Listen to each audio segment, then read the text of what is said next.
on parle d'économie éthique,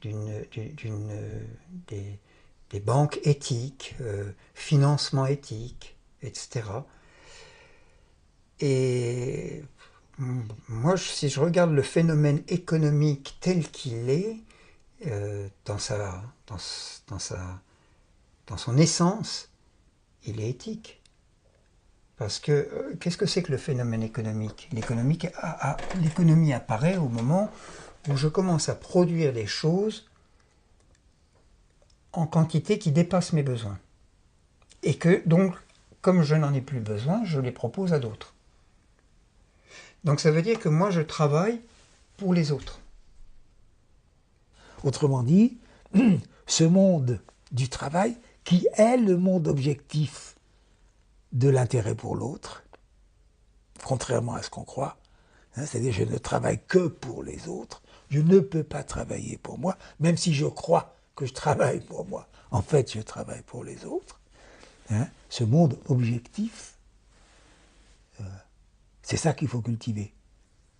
Si on prend sa voiture, par exemple, si on arrivait à calculer combien de personnes sont intervenues pour la fabrication de cette voiture, on pourrait s'apercevoir que plusieurs milliers de personnes différentes ont travaillé sur un objet qu'on utilise.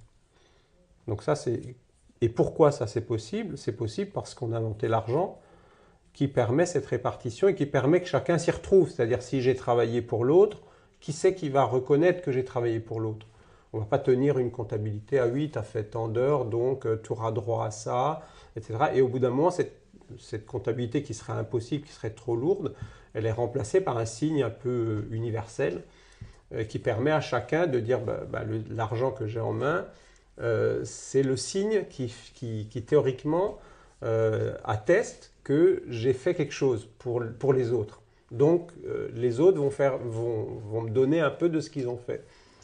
L'argent n'est pas une chose.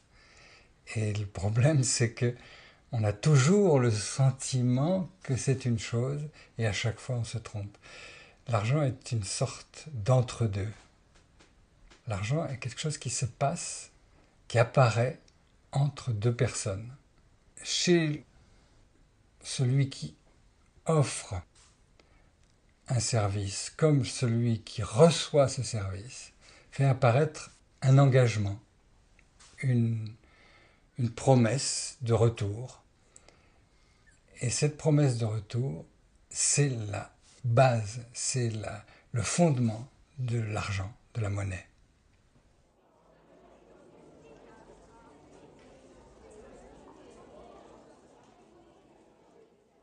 Il faut pouvoir trouver ailleurs au sein de l'organisme social une source qui limite la tendance inhérente à l'économie d'envahir tout et faire de toute chose une marchandise. Et cette limitation, on peut la trouver au sein de la vie de l'État, justement, au sein de la vie du droit. Par la vie juridique, un certain nombre de balises sont mises qui reflètent cette réalité profonde du fait qu'un certain nombre d'éléments ne sont pas marchandisés, ne peuvent pas faire l'objet de marchandises. Le rôle de l'État, il concerne, il est à considérer plutôt pour tout ce qui relève des relations d'être humain à être humain, qui ne peuvent pas être uniquement régies par des choix individuels. Donc, peu importe mes choix individuels, je ne peux pas comme ça pénétrer dans la maison de quelqu'un et puis me saisir des objets qui s'y trouvent, des biens, peu importe. Je n'ai pas non plus à insulter quelqu'un dans la rue. Il y a là toute une sphère qui échappe au seul vouloir individuel, mais qui relève d'accords, de certaines délimitations de ce qui est acceptable ou pas dans les relations d'être humain à être humain.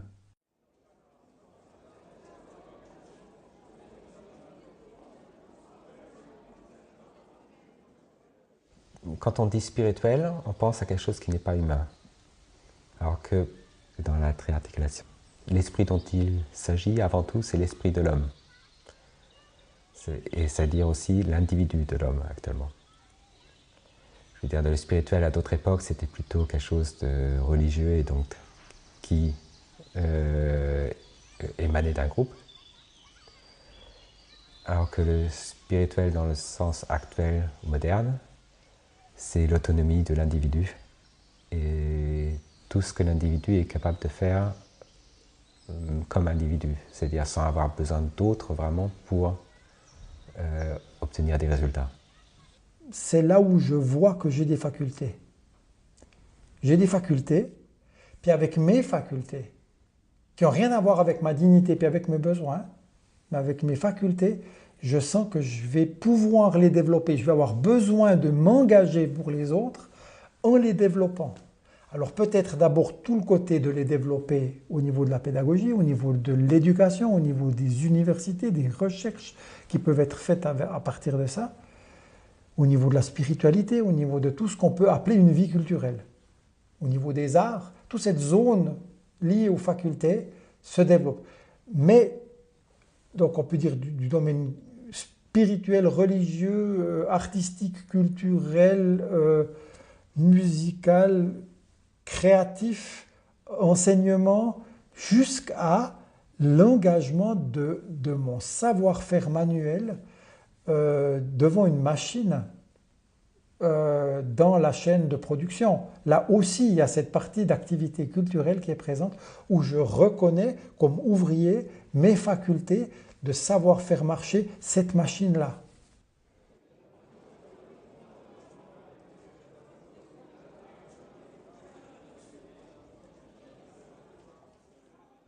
Pour Steiner, cette vie sociale, elle est composée de 3 organisations sociales qui ont chacune leurs règles, leurs idéaux, leurs moyens d'action et qui, quelque part, se limitent dans les excès qu'elles auraient si elles étaient livrées à elles-mêmes par le fait qu'à côté d'elles existent 2 autres. Et c'est pour ça d'ailleurs que Steiner parle d'organisme social.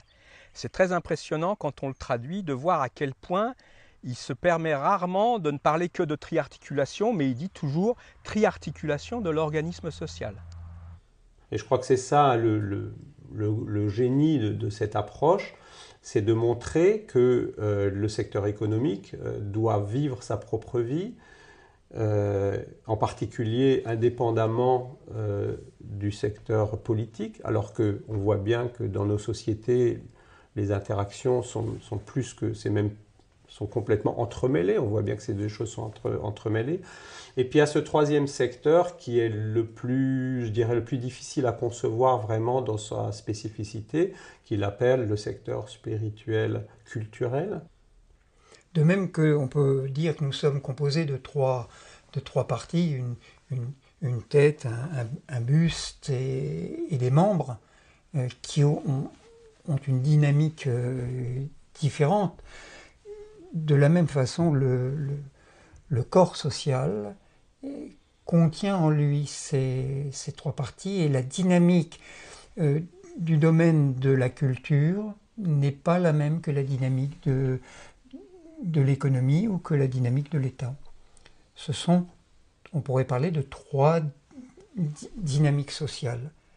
Et ces dynamiques, de par leur nature, elles nécessitent une autre approche, un autre traitement des questions qui se posent. On aime aujourd'hui avoir des définitions et c'est bien de comprendre la triarticulation en 2 phrases, disons. Hein? Qu'est-ce que c'est la triarticulation? Expliquez-moi en 3 mots. Mais on ne peut pas, justement. Et pour Steiner, l'important c'était, mais c'est pour toutes les questions spirituelles, que finalement la pensée doit rester vivante et pouvoir accéder un sujet toujours de manière différente aussi, et pour trouver aussi une sorte que la pensée même fait un mouvement et reste en transformation tout le temps.